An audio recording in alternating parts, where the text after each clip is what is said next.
আল্লাহর রহমতের সরকার আমাদের দেশে প্রতিষ্ঠিত হয়েছে। বাংলাদেশ জাতীয়তাবাদী দল এবং সকল অঙ্গ সংগঠন যখন এই সরকারকে সহযোগিতা করার জন্য আমরা একের পর এক কর্মসূচি দিচ্ছি, আমরা গণতন্ত্রের দিকে এগিয়ে যাচ্ছি।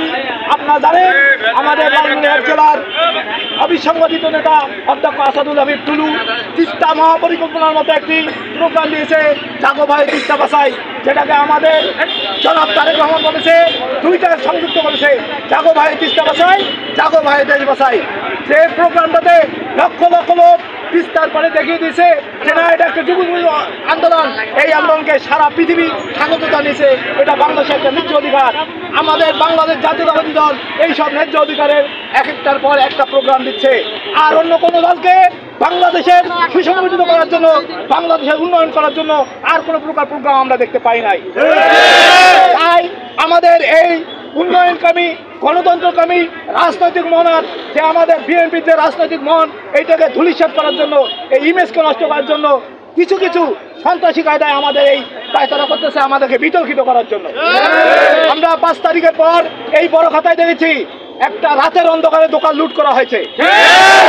সেই দোকান লুটের কোনো আজ পর্যন্ত এলাকার জনগণ থেকে শুরু করে ইউনিয়ন পরিষদের চেয়ারম্যান থেকে আইন শৃঙ্খলা বাহিনী সেই দোকান লুটের কোনো বিচার এ পর্যন্ত করে নাই। প্রিয় বন্ধুগণ, এরপরে আমরা দেখেছি এই রাস্তায় সার লুট হয়েছে। কারা লুট করেছে? তারাই তাদের যোগ সাজস করে কিছু লোককে দিয়ে ভাড়া করে নিয়ে এসে এই সার লুট করেছে। রাতের অন্ধকারে সারা রাত পাহারা দিয়ে বিএনপির ছেলেরা, বিএনপির যুব দলের ছেলেরা, ছাত্র দলের ছেলেরা সেই সার উদ্ধার করে আমরা সরকারের ঘরে পৌঁছে দিয়েছি।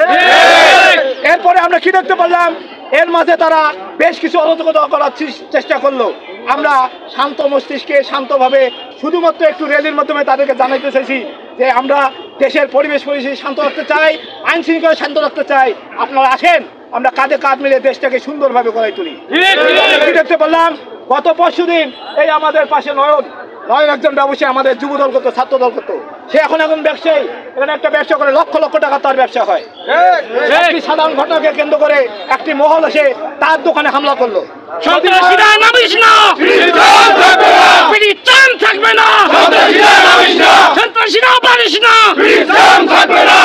প্রিয় বন্ধুগণ, নয়ন শুধু একাই ব্যবসায়ী নয়, এই বড় খাতায় হাজার হাজার ব্যবসায়ী আছে। আজকে নয়নকে আক্রমণ করছে, কালকে চয়নকে আক্রমণ করবে। আমরা এই আক্রমণ হতে দিব না। বেশি সজাগ থাকবেন। যারা এই ধরনের চক্রান্ত করবে, যারা দোকান লুটের সাথে জড়িত থাকবে, তাদের উচিত জবাব দেওয়া হবে। আইন শৃঙ্খলা বাহিনীর ভাইদেরকে বলতে চাই, আপনারা এই যে ন্যাক্কারজনক ঘটনা, নয়নের দোকান যে লুট হয়েছে, এটার সঠিক তদন্ত করে যারা এটার সাথে জড়িত তাদেরকে আইনের আওতায় নিয়ে আসবেন।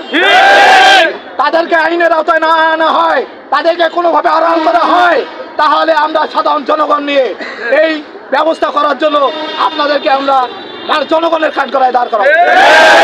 প্রিয় বন্ধুগণ, আমরা শান্তি শৃঙ্খলা রক্ষা করার জন্য আমরা বাংলাদেশ জাতীয়তাবাদী দল এবং তার অঙ্গ সংগঠনের যত নেতাকর্মী আছে, আমরা শান্তি বজায় রাখবো।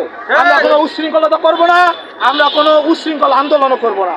আমরা সামাজিক আন্দোলনের মাধ্যমে মানুষকে সচেতন করবো এবং দেশকে উন্নয়নের কাঠগড়ায় দাঁড় করাবো। আপনারা জানেন আমাদের অধ্যক্ষ আসাদুল হাবিব টুলু ভাই এবং আমাদের প্রাণপ্রিয় ব্যারিস্টার হাসান রাজীব ভাই, এনারা দুইজন আমাদের এই তিস্তা মহাপরিকল্পনা আগামীতে আরেকটি বড় ধরনের পরিকল্পনা নিয়ে আসতেছে, যেটাতে আমাকে উনি বলছে তুমি মানুষের মধ্যে একটা প্রচারণা চালাও। আমরা ইতিমধ্যেই শুরু করেছি, ইনশাল্লাহ আগামী 2-1 দিনের মধ্যে আমরা সেটা একটা ডাক দেব। আপনারা সবাই সমবেত হয়ে আমাদের এই তিস্তা মহাপরিকল্পনাকে দেশের উন্নয়নের সাথে, জনগণের সাথে আমরা এই আন্দোলন করে তিস্তা মহাপরিকল্পনা বাস্তবায়ন করব, এই আশা ব্যক্ত রেখে সন্ত্রাসীদেরকে মাঠে না নামার পরিকল্পনা তৈরি করে আইন শৃঙ্খলা বাহিনীকে, সন্ত্রাসীদেরকে আইনের আওতায় নিয়ে আসার আহ্বান জানিয়ে আমি সবাইকে ধন্যবাদ জানিয়ে শেষ করছি। বাংলাদেশ জিন্দাবাদ। শহীদ প্রেসিডেন্ট অমর হোক।